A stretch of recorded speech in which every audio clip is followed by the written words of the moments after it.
अभी हम खबर से आपको आगाह करेंगे। कराची के इलाके साइड सुपर हाईवे 333 के करीब मुबैना पुलिस मुकाबला हुआ है।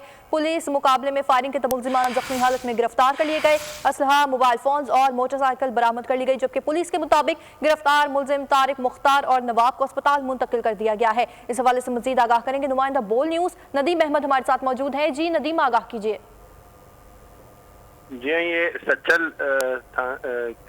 का इलाका है। साइड सुपर हाईवे से मुतसिल स्कीम 33 अलकरम सोसाइटी के करीब पुलिस और मोटरसाइकिल सवार 4 मुलजिमान के दरमियान फायरिंग का तबादला हुआ है, जिसमें 2 मुलजिमान को जख्मी हालत में गिरफ्तार कर लिया गया।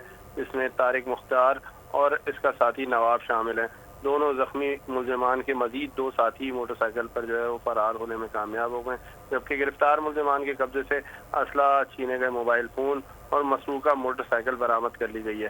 पुलिस हुकाम का दावा है कि गिरफ्तार मुलजिमान के दीगर 2 फरार होने वाले साथी मुलजिमान की तलाश ताहाल जारी है। जी, दीगर मुलजिमान की तलाश अभी जारी है। नदीम, इस हवाले से हमें अपडेट करे थे, आपका शुक्रिया। सब्सक्राइब करें और बेल दबाएं ताकि कोई खबर रह न जाए।